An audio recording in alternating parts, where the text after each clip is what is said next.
Hello दोस्तों, कैसे आप सब। तो हम लोग जो है इंडियन हिस्ट्री पढ़ रहे हैं। इंडियन हिस्ट्री में जो है ऑलरेडी जो है 17 क्लास हो चुका है। अगर नहीं देखें तो क्या करिएगा कि वहां पर जाइएगा चैनल पे, और इसका प्लेलिस्ट दिया हुआ है, वहां पर से आप सारा क्या करिएगा कि देख लीजिएगा। अभी हम लोग क्या पढ़ रहे हैं, तो प्राचीन भारत का इतिहास पढ़ रहे हैं।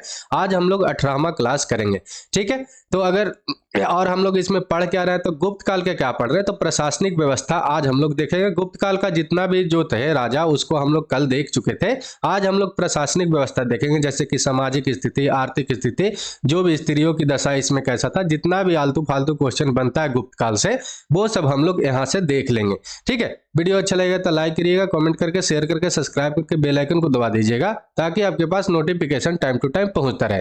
तो हम लोग आज पढ़ेंगे क्या, तो गुप्तकालीन प्रशासन पद्धति को हम लोग देखेंगे। गुप्त साम्राज्य का जितना भी राजा थे उनको कल हम लोग देख चुके हैं। नहीं देखे हैं तो जाकर आप वहां से देख लीजिएगा, गुप्त साम्राज्य लिखा होगा, ठीक है।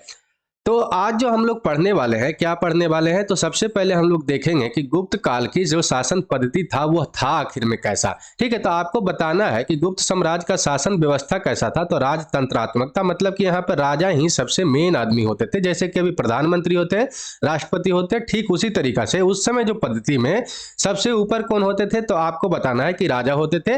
राजतंत्रात्मक व्यवस्था था। अभी जो डेमोक्रेसी है वो नहीं था, लोकतंत्र नहीं था। उस समय क्या होता था, तो राजा मेन होता था, ठीक है। ये बात आपको ध्यान में रखना है। राजपद के बारे में अगर देखें तो ये जो था आपका वंशगत था। जैसे कि अभी प्रधानमंत्री को हम लोग चुनते हैं, अगले 5 साल में दूसरा को भी चुन सकते हैं, लेकिन नहीं, यहाँ पर क्या था कि राजा का ही बेटा क्या बनता था, कि हमेशा राजा बनता था।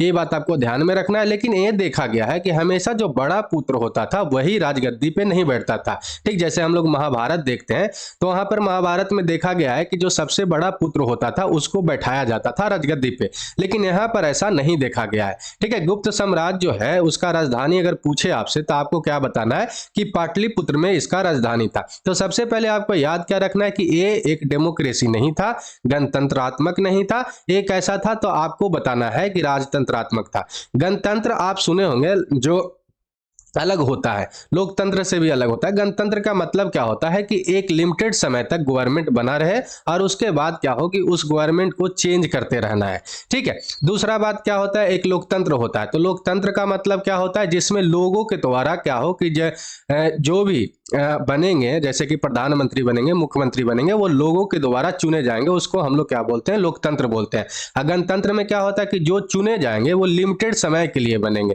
कोई एक ही घर से नहीं बनेंगे, उसको गणतंत्र में रखें। राजतंत्र क्या होता है, तो राजतंत्र होता है सिंपल सी कि अपने आप ही क्या चुन लिए जाते हैं। ये बात आपको ध्यान में रखना है, मतलब कि सम्राट खुद ही चुन लेते हैं अपने आप को, ठीक, लड़कर। ये हम लोग देखते हैं। तो ये जो था कैसा था, तो वंशागत था। यहां से आपको इतना ध्यान में रखना है। आगे हम लोग देखते हैं तो क्या है कि गुप्त राजाओं ने क्या प्रांतीय और स्थानीय शासन पद्धति को चलाया था। प्रांतीय मतलब क्या होता है, प्रोविंस मतलब कि स्टेट, और स्थानीय मतलब कि देखते हैं जिला जो होता है, ग्राम होता है, ब्लॉक होता है, वैसा पद्धति चलाया था। जैसे अपना पंचायती राज सिस्टम अभी देखते हैं ना, ठीक उसी तरीका से इसका पद्धति था। इसलिए ये बहुत ज्यादा ही क्या है कि विकसित भी था और बहुत ज्यादा कंट्रोल में भी था गुप्त साम्राज्य। ये बात आपको ध्यान में रखना है।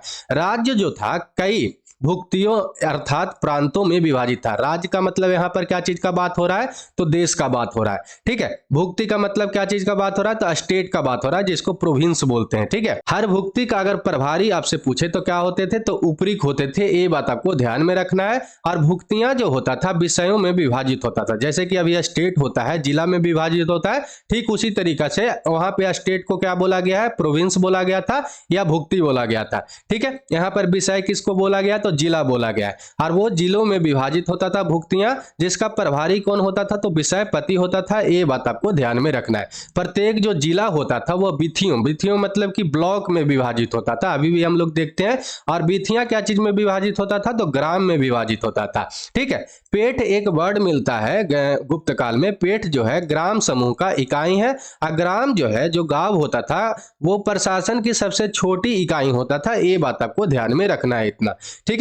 चलिए आगे हम लोग देखते हैं ग्राम सभा के बारे में। तो ग्राम सभा जो होता था, ग्राम प्रशासन का सभा द्वारा संचालित होता था और जिसका मुखिया कौन होता था तो ग्रामिक होता था और इसके अन्य भी सदस्य कौन होते थे तो महत्तर होते थे। जैसे कि अभी देखते होंगे ग्राम पंचायत का जो हेड होता है मुखिया होता है, उसमें फिर क्या होता है सचिव भी होता है, फिर आप देखते होंगे कि सरपंच होता है, ये सब जो होता था ना ठीक उसी तरीका से महत्तर ये सब होता था, जो सरपंच ये सब होता था, और जो मेन अभी होता है जैसे कि मुखिया होता है ठीक उसी तरीका से उसको ग्रामिक बोलते थे उस समय। ये बात आपको ध्यान में रखना है।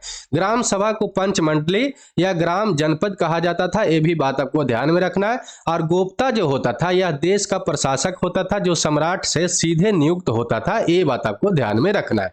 ठीक है, जैसे कि अभी आईएएस आईपीएस होते हैं ना ठीक उसी तरीका से ये क्या होते थे कि ये होते थे और सीधा सीधी ये क्या चीज से नियुक्त होते थे तो आपको याद रखना है कि सम्राट के द्वारा राजा के द्वारा नियुक्त किए जाते थे। हम लोग आगे देखते हैं तो क्या है इसमें टॉपिक जो पढ़ना है, समुद्रगुप्त के कुछ पदाधिकारी होते थे, ये हमेशा पूछते रहता है। इस तरफ दे देगा समुद्रगुप्त के पदाधिकारी का नाम और इधर दे देगा कि क्या क्या चीज के लिए वो थे। ठीक है, तो यहाँ पर आपको ध्यान में रखना है कि संधि बिग्रह जो होते थे संधि और युद्ध का मंत्री होते थे, ये बात आपको ध्यान में रखना है। कुमारामात्य जो होते थे क्या चीज के लिए होते थे तो गुप्त साम्राज्य के सबसे बड़े अधिकारी होते थे। ठीक, खाद्यान्न पाकिका क्या चीज के होते थे तो राजकीय भोजनालय के अध्यक्ष होते थे और महादंडनायक जो होते थे न्यायाधीश होते थे, ये बात आपको ध्यान में रखना है। और ध्रुवाधिकरण जो होते थे भूमि वसूलने का प्रमुख अधिकारी होते थे, ये बात यहां से आपको ध्यान में रखना है। जो किसके पदाधिकारी थे तो समुद्रगुप्त के थे, जिसको भारत का नेपोलियन भी कहा जाता है। और कौन बोले थे भारत का नेपोलियन इनको तो आपको ध्यान में रखना है कि बीए स्मिथ एक इतिहासकार थे, वही इनको भारत का नेपोलियन कहे थे। ठीक है, चंद्रगुप्त द्वितीय जो है बहुत महान राजा हुए किसमें तो गुप्त साम्राज्य में, और उनका पदाधिकारी के नाम भी पूछते रहता है तो ध्यान में रखना है कि उपरिक्त जो होते थे प्रांत का राज्यपाल होते थे, प्रोविंस ही आज स्टेट है, वो बात आपको ध्यान में रखना है। कुमारामात्य जो होते थे प्रशासनिक अधिकारी होते थे, दंडा पासिक जो होते थे पुलिस विभाग का प्रधान होते थे, जैसे कि अभी एसपी होते हैं। ठीक है, महादंड नायक जो होते थे क्या चीज के अधिकारी होते थे तो मुख्य न्यायाधीश होते थे, ये बात आपको ध्यान में रखना है, मतलब कि जो कोर्ट होता है उसका समझ लीजिए कि अधिकारी। ठीक है, महाप्रतिहार जो होते थे मुख्य दैवारिक होते थे, बलाधिकृत जो होते थे सैन्य कोष के अधिकारी होते थे, ये बात आपको ध्यान में इतना रखना है। ठीक है, चलिए आगे हम लोग देखते हैं कि सैन्य संगठन कैसे होता था। जैसे कि अपना अभी जो देश है उसमें सैन्य संगठन कैसे है, आर्मी है, एयरफोर्स है, नेवी है, फिर पुलिस है, सीआरपीएफ है, ये सब जो है जितना भी सैन्य संगठन है वो सब जो होता था वहां पे कैसे होता था गुप्त साम्राज्य में गुप्त समय में कैसा होता था वो हम लोग अब देखेंगे, क्योंकि यहां से भी क्वेश्चन बनते रहता है। ठीक, अभी देखते होंगे कि आर्मी, एयरफोर्स और नेवी तीनों का जो हेड होता है कौन होते हैं तो अपना राष्ट्रपति होते हैं। ठीक, उसी तरीका से सम्राट ही सेना का अध्यक्ष होता था, ये बात आपको ध्यान में रखना है। ठीक, और उस समय क्या होता था कि अगर सम्राट उस समय वृद्ध हो जाता था तो उस समय अध्यक्षता कौन करता था सेना का, तो आपको याद रखना है कि युवराज जो होता था सेना का अध्यक्षता करता था, ये बात आपको ध्यान में रखना है। सेना जो था कई शाखाओं में विभाजित था। पहला आपको ध्यान रखना है कि गज सेना मतलब कि जो हाथी का सेना था उसका सेना, इसका प्रधान कौन होता था, अध्यक्ष कौन होता था, प्रधान अध्यक्ष, तो आपको याद रखना कि महापिलुपति होता था, ये बात आपको ध्यान में रखना है। घोड़ा सेना का जो अध्यक्ष होता था मतलब कि प्रधान अध्यक्ष कौन होता था तो महा अश्वपति या भटा अश्वपति होता था, ये बात आपको ध्यान में रखना है। रण भंडाधिकृत जो होता था, कृति जो होता था कौन होता था तो आपको ध्यान में रखना कि सैन्य कार्य में आने वाली सामग्री की व्यवस्था करने के और पूर्ति करने वाला कर्मचारी होता था। जैसे कि मान लीजिए कि अभी हथियार का जरूरत है, बंदूक का जरूरत है, तोप का जरूरत है, जो भी सामग्री को व्यवस्था करना होता था वो कौन करता था, रण भंडाधिकृति करता था, ये बात आपको ध्यान में रखना है। चलिए आगे हम लोग पढ़ेंगे सामाजिक जीवन के बारे में गुप्त काल का। ठीक है, सामाजिक जीवन बहुत ज्यादा इंपॉर्टेंट है गुप्त काल का, और साथ ही साथ इसको इसलिए जानना इंपॉर्टेंट है क्योंकि एग्जाम के पर्पज से तो लिए ठीक ही है, महत्वपूर्ण है ही। साथ ही साथ ये क्या होता है कि गुप्त समाज जो था वहां से धीरे धीरे बहुत ज्यादा समाज में विकास हुआ था, उसको अभी इंप्लीमेंट करना चाहिए कि नहीं, साथ ही साथ वहां की स्थिति को देखना था कि कैसा उस समय का स्थिति था और अभी का स्थिति कैसा है, उसको कंपेयर करना बहुत ज्यादा जरूरी होता है इतिहास को देखकर। ठीक है, तो सामाजिक जीवन जो है बहुत ज्यादा इंपॉर्टेंट है एग्जाम के लिए भी और अपना देश के लिए भी कि क्या विकास हो रहा है पहले से कि अभी भी वही स्थिति है या पहले वाला ही स्थिति ज्यादा अच्छा था। ये सब क्या करना पड़ता है, कंपेयर करना पड़ता है। ये सब कंपेयर कब करिएगा, जब आप क्या करिएगा कि इतिहास को अच्छा से पढ़िएगा तब। हम लोग देखते हैं गुप्त युग में जो भारतीय समाज था कैसे था, तो 4 वर्णों में विभाजित था। कैसा था, 4 वर्णों में विभाजित था। हम लोग ऋग्वेद में भी पढ़े थे तो क्या था कि 4 वर्णों में विभाजित था। ठीक है, कौन कौन सा था, तो हम लोग देखे थे कि ब्राह्मण था, क्षत्रिय था, वैश्य और शूद्र। ये बात आपको ध्यान में रखना है। कायस्थ, कायस्थ जो अभी जाति होता है जैसे कि लाला जी होते हैं उन्हीं को कायस्थ बोला जाता है। सर्वप्रथम जो उल्लेख मिला है गुप्त काल के समय ही मिला है। अरे कहां पे मिला है, ये भी बात आपको ध्यान में रखना है कि याज्ञवल्क्य स्मृति है वहां पे मिला है और गुप्तकालीन अभिलेखों में इसका उल्लेख मिला है। ये बात आपको ध्यान में रखना है। तो मतलब जो लाला जी होंगे वो आप ध्यान में रखिएगा कि जो इनका कहां पर सर्वप्रथम उल्लेख मिला है, तो आपको याद रखना है, अपना हिस्ट्री कम से कम याद रखना कि याज्ञवल्क्य स्मृति में मिला है, गुप्तकालीन अभिलेखों से प्राप्त होता है। ये बात आपको ध्यान में रखना है गुप्त काल में, मतलब कि ठीक है। गुप्त काल में क्या है कि शूद्रों को जो स्थिति है उसमें सुधार आया था। हम लोग जानते हैं कि शूद्रों का क्या होता था, स्थिति ऐसा मतलब खराब था, इतना खराब था आप देख सकते थे पहले कि उस समय न रामायण पुराण ये सब सुनने का भी क्या अधिकार प्राप्त नहीं था। लेकिन यहाँ पर क्या हुआ, गुप्त काल में सुधार आया और उन्हें जो शूद्र होते थे उनको रामायण पुराण महाभारत को सुनने का भी अधिकार दिया गया।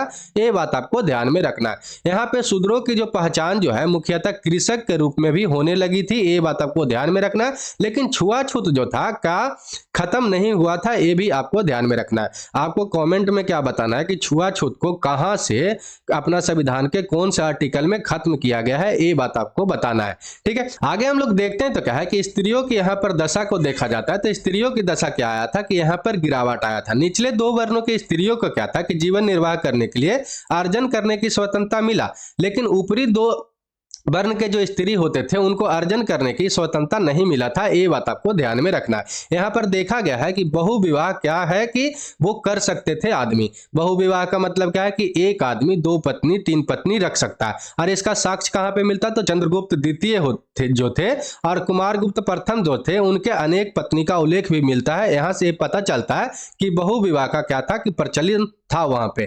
ठीक है, साथ ही साथ क्या था कि सती प्रथा का भी प्रचलित था। ये बात देखा गया। और ये कैसे देखा गया, तो एक सेनानी थे कौन, गोपराज, उनका मृत्यु होने पर क्या हुआ था कि उनके पत्नी को भी जला दिया गया था। सती प्रथा में होता क्या है ना कि कोई मर्द जो है अगर डेथ करता है तो उसका साथ क्या होता है कि उसके पत्नी को भी उसी के चिता पे जला दिया जाता है। उसी को क्या बोला जाता है, तो सती प्रथा बोला जाता है। ये बात आपको ध्यान में रखना। और इसका उल्लेख कहाँ पे मिलता है, जो ये सती प्रथा हुआ था ये उल्लेख कहाँ पे मिलता है, तो भानुगुप्त के एरन जो अभिलेख था वहां पे मिलता है। ये बात आपको ध्यान में रखना है। ठीक है, आगे हम लोग देखते हैं तो क्या है कि स्मृतिकार कात्यायन जो है उनके अनुसार जो है स्त्री अपने स्त्री धन के साथ अपनी अचल संपत्ति को बेच सकती थी, ये स्वतंत्रता था। ठीक है, समाज में देखा गया है कि वेश्यावृत्ति जो था वहां पे उपस्थित था। और साथ ही साथ वेश्यावृत्ति को क्या बोला गया, मतलब कि जो वेश्या होते थे उनको क्या बोला गया है, तो गणिका बोला गया है। ठीक है, आगे हम लोग देखते हैं तो क्या है कि धार्मिक जीवन के बारे में देखते हैं। यहाँ पे धार्मिक जीवन कैसा था, तो यहाँ पर देखा गया है कि जो बौद्ध धर्म थे उनको राज्य से आश्रय मिलना क्या हो गया था कि समाप्त हो गया था। ठीक है, पहले आश्रय मिलते आया था, देखे थे कि मौर्य काल में आश्रय मिलते आया था। कुषाण भी क्या किए थे कि उसको आश्रय दिए थे। ठीक है, लेकिन यहाँ पे गुप्त काल में क्या हुआ कि बौद्ध धर्म को आश्रय को समाप्त कर दिया गया। और ये जो था मतलब कि कौन से धर्म मानते थे गुप्त काल में, तो आपको ध्यान में रखना कि भागवत धर्म। भागवत धर्म के मतलब कि विष्णु भगवान का पूजा, कृष्ण भगवान का पूजा होता था। ठीक है, और ये जो थे वैष्णव धर्म का धर्मा अवलंबी थे। ये बात आपको ध्यान में रखना है। इस काल में त्रिमूर्ति अर्थात कि ब्रह्मा विष्णु महेश का पूजा प्रारंभ हुआ।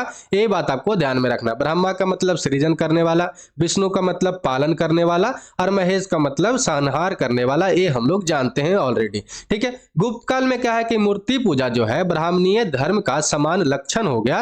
ये भी यहाँ पर देखा गया है। चलिए आगे हम लोग देखते हैं तो क्या है कि चंद्रगुप्त द्वितीय और समुद्रगुप्त के सिक्कों पर विष्णु के जो वाहन होते हैं, विष्णु के वाहन कौन है, तो हम लोग जानते हैं कि गरुड़ है।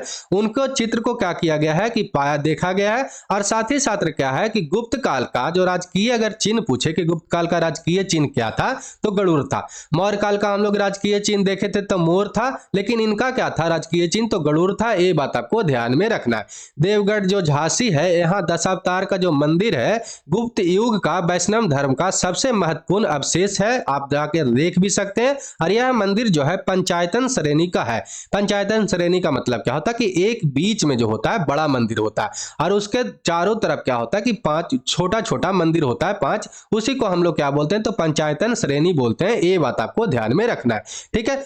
गंगधर जो अभिलेख है, वहां पे विष्णु का मधुसूदन कहा गया है। ये भी आपको ध्यान में रखना है कि कहां पर मधुसूदन कहा गया है गुप्त काल में, तो आपको याद रखना है कि गंगधर अभिलेख है, वहां पे विष्णु भगवान को मधुसूदन कहा गया है, ठीक है। हरिहर के रूप में शिव और विष्णु के साथ में दर्शाया गया है, ठीक है। शिव भगवान भोलेनाथ को और साथ ही साथ विष्णु भगवान को साथ में दर्शाया गया है, जो वैष्णव और शैव धर्म का समन्वय का भी प्रमाण था। ये भी आपको ध्यान में रखना है, ठीक है। गुप्त युग में क्या है कि मथुरा और बल्लवी में जैन सभाओं का आयोजन भी हुआ, ये भी आपको याद रखना है, ठीक। अब हम लोग देख लेते हैं आर्थिक जीवन के बारे में। आर्थिक जीवन बहुत ज्यादा क्या था कि अच्छा था, इस समय गुप्त काल में देखा गया है, ठीक है। तो गुप्त काल के जो मुद्राएं और अभिलेख तत्कालिक आर्थिक समृद्धि को जो दर्शाता है, वहां से देखा गया है कि इसका जो अर्थव्यवस्था था कृषि मूलक अर्थव्यवस्था था, और साथ ही साथ क्या है कि व्यापार, विकसित उद्योग धंधे भी क्या था कि समृद्ध था। यहाँ पर ये देखा गया है, ठीक है। यहाँ पर क्या देखा गया है भूमि के बारे में, तो भूमि को 5 प्रकार में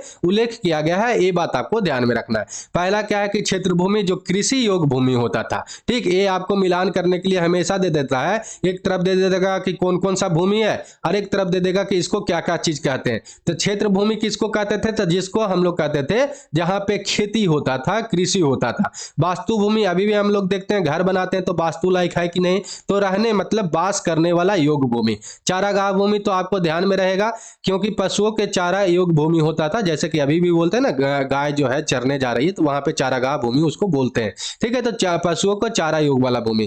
खील भूमि उसको बोलते थे जो भूमि जोतने योग नहीं होता था, ठीक है। अपरहत भूमि, जो बिना जोती गई जंगली भूमि, ये बात आपको ध्यान में रखना। अभी भी बोलते हैं परीत, अपरहत को अभी धीरे धीरे क्या बोला जाने लगा है, तो परीत बोलने जाने लगा है, ठीक है। धीरे धीरे क्या होता है कि ना अपना जो वर्ड होता है तोड़ तोड़ के अपने अनुसार से हम लोग क्या करते हैं कि सुविधा अनुसार से उसको सरल बना लेते हैं, ठीक है। पहले तद्भव था, तत्सम था, ठेठ हिंदी अभी हम लोग बोल रहे हैं, ठीक है। तो क्या हुआ, ये क्यों कर रहे हैं ऐसे, क्योंकि हम लोग को सुविधा हो रहा है बोलने में, ठीक। भाषा का तो मतलब यही है, जितना सुविधा हो सके बोलने में, उसी को हम लोग क्या करते हैं कि यूज करते हैं। कर व्यवस्था के बारे में अब हम लोग देखते हैं गुप्त काल का। तो कर व्यवस्था के बारे में देखते हैं, तो क्या है कि आय का जो मुख्य स्रोत था कैसा था, तो भू राजस्व था। एक क्वेश्चन बहुत बार पूछा है कि गुप्त काल में आय का जो मुख्य स्रोत था क्या था, तो आपको बताना है कि भू राजस्व था। और कर कितना लगता था, मतलब टैक्स कितना लगता था, तो आपको बताना है कि 1/4 से लेकर कितना लगता था, तो 1/6 तक लगता था। ये बात आपको ध्यान में रखना है, ठीक है। गुप्तकालीन का आर्थिक कुछ शब्दावली देख लीजिए, यहां से क्वेश्चन हमेशा बनते रहता है। तो भाग को क्या कहा जाता था, तो राजा को भूमि उत्पादन से प्राप्त होने वाला हिस्सा, ठीक है। भोग किसको कहा जाता था, तो राजा को उपहार स्वरूप मिलने वाला कुछ कर मतलब टैक्स होता था। उद्रंग किसको कहा जाता था, तो आपको याद रखना है कि अस्थायी काश्तकारों के लिए कर, ठीक है। ऊपरी कर किसको बोला जाता था, जैसे कि अभी शेष और सरचार्ज होता है ना, उस तरह का कर, तो वो क्या होता था, तो अस्थायी कृषकों के लिए कर होता था, ठीक है। हिरण्य जो होता था द्रव्य मतलब नगद रूप में किए जाना, मतलब ये बात आपको ध्यान में रखना है, कुछ नगद रुपया भी मिलता था वो, ठीक है। बिष्टी जो होता था निःशुल्क या बेगार श्रम वाला टैक्स होता था। दिनार, ये बहुत ज्यादा इंपॉर्टेंट है, दिनार के बारे में हमेशा पूछते रहता है कि उस समय दिनार क्या चीज के रूप में प्रचलित था, स्वर्ण मुद्राएं के रूप में। अग्रहार क्या चीज था, तो ब्राह्मणों और मंदिरों को दिए जाने वाला भूमि था। ये बात आपको ध्यान में रखना है। भूमि कर संग्रह करने वाला पदाधिकारी को अभी हम लोग देखे थे क्या बोला जाता है, तो ध्रुवाधिकरण बोला जाता है। ये बात आपको ध्यान में रखना है। अब व्यापारिक कारवा को नेतृत्व कौन करता था, तो आपको याद रखना है कि सार्थवाह करता था। ये बात आपको ध्यान में रखना है। इस काल में क्या है कि व्यापारियों और शिल्पों को 4 संगठन थे, और 4 संगठन कौन थे, तो निगम थे, पुग थे, गण थे और श्रेणी थे। ये बात आपको यहां से ध्यान में रखना है इतना, ठीक है। आगे हम लोग देखते हैं, तो क्या है कि श्रेणी के जो प्रधान होते थे उसको हम लोग क्या बोलते थे, तो जेस्टक बोलते थे। और सिंचाई के लिए राहत और घट यंत्र का उपयोग होता था, ये बात आपको ध्यान में रखना है। भूमि संबंधी विवादों को जो निपटाने वाला अधिकारी होते थे उसको क्या बोलते थे, तो न्यायाधिकरणी कहा जाता था, ये बात आपको ध्यान में रखना है। मान लीजिए कि दो व्यक्ति भूमि के लिए लड़ जाता है तो उसको निपटाने के लिए कौन अधिकारी जाएगा, तो आपको बताना है कि न्यायाधिकरणी जाएगा या न्यायाधिकरणी के पास जाएगा लोग, ये बात आपको ध्यान में रखना है। कर्णिक जो होता था वो कौन से पदाधिकारी होता था, तो भूमि अभिलेखों के सुरक्षित रखने वाला, कार्य करने वाला अधिकारी होता था, ये बात आपको ध्यान में रखना है यहां से। ठीक है, अब हम लोग देख लेते हैं बंदरगाह के बारे में। बंदरगाह के भी बारे में पूछते रहता है कि यहाँ पर कौन कौन सा बंदरगाह था गुप्त काल में। ठीक, तो गुप्त काल में हम लोग जानते हैं कि व्यापार सिस्टम अच्छा था और दूसरे देश से भी व्यापार होता था। तो व्यापार जो होता था उसका सामान आएगा जाएगा कैसे दूसरे देश में, तो मेनली जो यूज क्या होता था, पानी का यूज होता था। तो पानी के लिए यूज होगा तो वहां पे बंदरगाह बनाया जाएगा। बंदरगाह क्या होता है, तो जो समुद्र के किनारे में क्या बनाया जाता है, जो मिट्टी का जो व्यवस्था किया जाता है ना, ऐसे रोकने के लिए वहां पे जहाज आता है रुकता है, उसी को हम लोग क्या बोलते हैं, तो बंदरगाह बोलते हैं। पूर्वी भारत में जो बंदरगाह था कौन कौन था, तो आपको बताना है ताम्रलिप्ति और घटसाला। ताम्रलिप्ति कहाँ पे था, तो पश्चिम बंगाल में था, आपको याद रखना है, ये बहुत ज्यादा इंपॉर्टेंट है। ठीक है, पश्चिमी भारत में कौन था, तो आपको याद रखना है भृगु कच्छ, ये कहाँ पे था, तो आपको गुजरात में था। सोपरा और कल्याण कहाँ पे था, तो आपको महाराष्ट्र में था। ये दोनों, ये बात आपको ध्यान में रखना है। इस समय उज्जैन का जो था व्यापार का प्रमुख केंद्र था, ये बात आपको ध्यान में रखना। पूछ सकता है कि गुप्त काल में कौन सा जगह जो था व्यापार का प्रमुख केंद्र था, तो आपको बताना है उज्जैन। ठीक है, गुप्त युग में वैज्ञानिक पद्धति का प्रगति हम लोग देख लेते हैं, क्योंकि यहाँ पर 9 रत्न रहते थे, हम लोग देखे थे, और बहुत प्रसिद्ध प्रसिद्ध ज्ञानी भी रहे हैं, ये भी आपको ध्यान में रखना है। आप आर्यभट्ट के बारे में तो जरूर सुनते होंगे। आर्यभट्ट कहाँ के रहने वाले थे, तो बिहार के रहने वाले थे, आपको याद रखना है। गुप्त काल में आर्यभट्ट जो थे प्रसिद्ध गणितज्ञ थे, और उनकी पुस्तक जो है आर्यभट्टीय, ये क्या बताए थे कि पृथ्वी जो है गोल बताए थे, और उसके जो परिधि है क्या बताए थे कि सही अनुमान भी लगाए थे, ये बात आपको ध्यान में रखना है।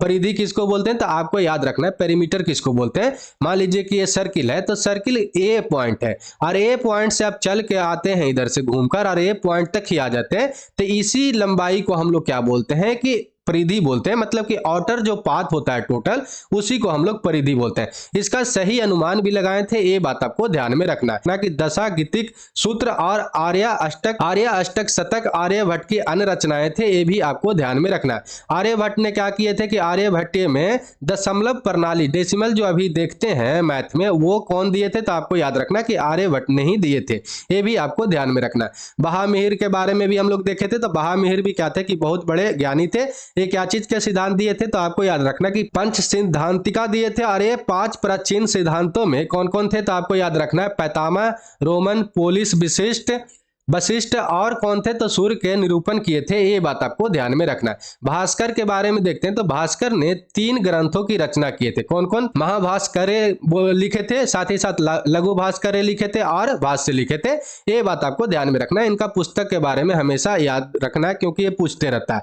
लाटदेव को हम लोग क्या बोलते हैं, तो सूर्य सिद्धांत का गुरु कहा जाता है, ये बात आपको याद रखना है। लाटदेव को हम लोग क्या बोलते हैं, तो सूर्य सिद्धांत के गुरु कहते हैं, ये आपको ध्यान में रखना है, ये भी क्वेश्चन हमेशा पूछते रहता है। ब्रह्मगुप्त को बारे में हम लोग जानते हैं कि ये बहुत बड़े क्या थे कि गणितज्ञ थे, और ये जो थे कौन से पुस्तक की रचना किए थे, तो ब्रह्म सिद्धांत का रचना किए थे, ये बात आपको ध्यान में रखना है। हम लोग हमेशा सुनते रहते हैं कि ये जो है शल्य चिकित्सा के लिए, जैसे कि अभी ऑपरेशन होता है ना, उसके लिए एक क्या किए थे कि महत्वपूर्ण अनुसंधान किए थे, ये बात आपको ध्यान में रखना है। आगे हम लोग देखते हैं धनवंतरी के बारे में, तो धनवंतरी को हम लोग जानते हैं कि क्या बोला जाता है कि भारतीय आयुर्वेद को क्या बोले जाते हैं, तो ये पिता कहे जाते हैं, ये बात आपको ध्यान में रखना है। और चंद्रगुप्त द्वितीय के दरबार में रहने वाले चिकित्सक थे, ये भी आपको याद रखना है। ठीक है, इस समय हम लोग देखे थे कि 9 क्या थे कि महारत्न रहते थे, उसमें ये सब क्या थे कि बहुत बड़े बड़े ज्ञानी थे, ये आपको ध्यान में रखना है, अपने अपने फील्ड के सबसे महान महान व्यक्ति थे।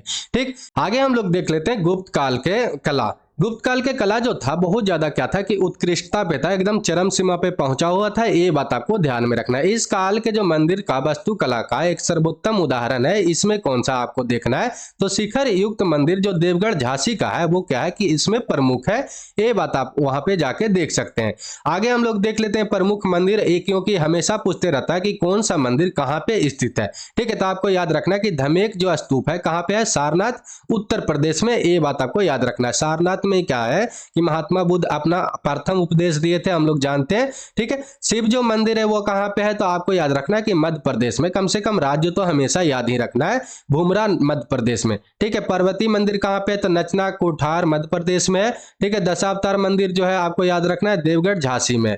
भितरागांव मंदिर जो है आपका कानपुर उत्तर प्रदेश में है। और विष्णु मंदिर दो गो था। विष्णु मंदिर प्रथम आपको याद रखने के जबलपुर मध्य प्रदेश में है और उदयगढ़ी विदिशा में है। ये बात आपको ध्यान में रखना है। शिव मंदिर कहाँ पे था तो आपको बरेली उत्तर प्रदेश में है। और लक्ष्मण मंदिर जो ईंटों से निर्मित है ये कहाँ पे है तो छत्तीसगढ़ सिरपुर में है। ये बात आपको यहां से इतना ध्यान में रखना है। ठीक है, पायवा का जो मंदिर है और नागौद में खो का जो मंदिर है और शंकर मठ का जो मंदिर है जबलपुर में, वो भी गुप्त काल के क्या है कि आकर्षक मंदिर है।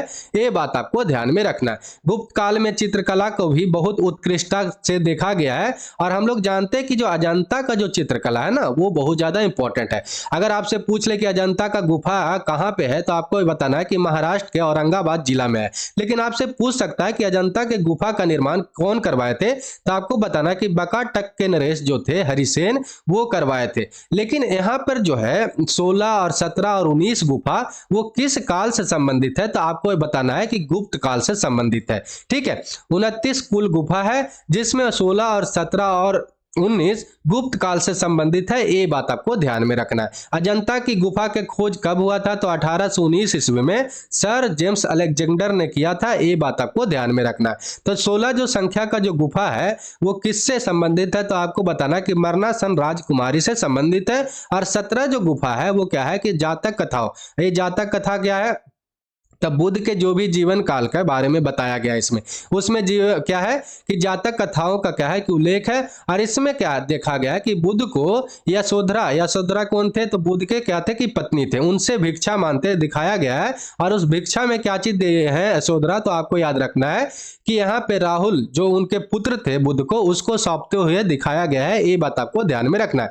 इस गुफा में क्या है कि सिंहल के राज दरबार को भी चित्रित किया गया है और इसे चित्रों का चित्रशाला भी कहा जाता है। ये बात आपको ध्यान में रखना है। ठीक है, अजंता के गुफाओं में बौद्ध धर्म का महायान शाखा से संबंधित है। महायान शाखा क्या होता है, हिनायान शाखा क्या होता है। हम लोग जब बौद्ध धर्म देख रहे थे तो वहां पर आप जाकर देखिएगा कि बौद्ध धर्म जो है बाद में क्या हो गया था कि 2 शाखा में बट गया था, एक तो महायान शाखा था दूसरा हिनायान शाखा। तो अजंता के गुफाओं में कौन से शाखा को दिखाया गया है, कौन से शाखा से संबंधित है तो आपको बताना है कि बौद्ध धर्म का महायान शाखा से। ये बात आपको ध्यान में रखना है। ठीक है, बाघ के गुफाएं के बारे में भी हम लोग सुनते रहते हैं गुप्त काल से। तो आपको बताना है कि मध्य प्रदेश के धार जिला है वहां पे बिंद पर्वत को काटकर बाघ का गुफा निर्माण किया गया है। अरे बाघ का गुफा जो निर्माण किया गया है धर्मनिरपेक्ष का लौकिक है। ये बात आपको ध्यान में रखना है। धर्मनिरपेक्ष का मतलब क्या होता है कि सभी धर्मों को एक समान मानने वाला। ठीक है, ये बात आपको ध्यान में रखना है। गुप्तकालीन साहित्य के बारे में अब हम लोग देख लेते हैं, क्योंकि गुप्तकालीन जो साहित्य था स्वर्ण युग भी कहा जाता है गुप्त काल को, इसी कारण से भी। ठीक है, गुप्त काल का साहित्य संस्कृत साहित्य जो था स्वर्ण युग है। ठीक है, गुप्त काल में जो संस्कृत साहित्य है क्या है कि स्वर्ण युग है। ठीक, कालिदास जो है यहाँ पर हम लोग देखे हैं कि कालिदास क्या है कि भारत का शेक्सपियर भी इनको कहा जाता है। चंद्रगुप्त द्वितीय के दरबार में रहते थे, जो संस्कृत भाषा के सबसे प्रसिद्ध कवि हैं, उन्हें भारत का शेक्सपियर भी कहा जाता है। ये बात आपको याद रखना है। याज्ञवल्क्य स्मृति जो है, कात्यायन स्मृति जो है, बृहस्पति स्मृति है, पराशर स्मृति है। ये रचना कब हुआ है तो गुप्त काल में ही हुआ है। अगर आपसे पूछ ले कि उदयगिरी गुहा का रचनाकार कौन है तो आपको बताना है कि बीरसेन है। ये बात आपको ध्यान में रखना है। ठीक है, मंदसौर प्रशस्ति रचनाकार कौन है तो आपको बताना कि वत्स भट्टी है।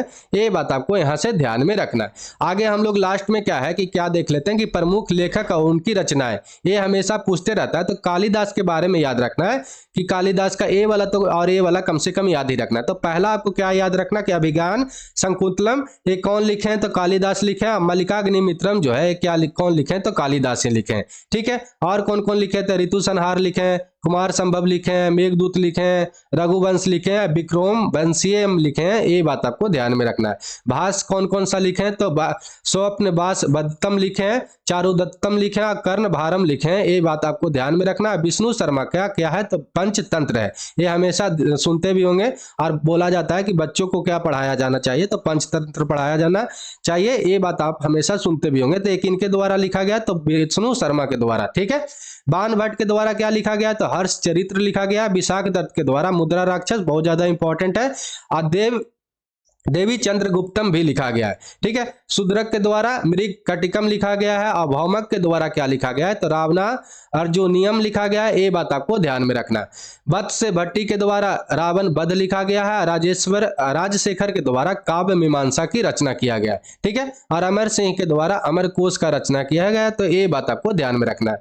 राजशेखर, आपका शूद्रक, विशाख दत्त और आपको कालिदास और विष्णु शर्मा वाला कम से कम आपको, और बाण भट्ट वाला, इतना कम से कम आपको याद रखना है, ठीक है। चलिए, तो आज के लिए इतना ही। क्या हुआ कि आज जो है गुप्त काल जो है, गुप्त साम्राज्य जो है, क्या हो गया कि पूरा खत्म हो चुका है। आज इतना पढ़कर और साथ ही साथ क्या करते हैं कि पीडीएफ पढ़ के जाते हैं, तो इसके बाद गुप्त काल से आपका क्वेश्चन नहीं छूटना चाहिए, ठीक। तो चलिए, आज के लिए इतना ही। कल या 2-3 क्लास में क्या होगा कि आपका प्राचीन भारत का इतिहास सारा खत्म हो जाएगा, ठीक है। फिर हम लोग मेडिएवल इंडियन देख लेंगे, मेडिएवल इंडिया का हिस्ट्री देख लेंगे, और फिर हम लोग मॉडर्न हिस्ट्री देखेंगे इंडिया का, जो बहुत ज़्यादा इंपॉर्टेंट है और वहाँ से हमेशा सवाल बनते रहता है। तो चलिए, आज के लिए इतना ही। वीडियो अच्छा लगा हो तो लाइक करके, कमेंट करके, शेयर करके, सब्सक्राइब करके बेल आइकन दबा दीजिएगा। तो जय हिंद, जय भारत।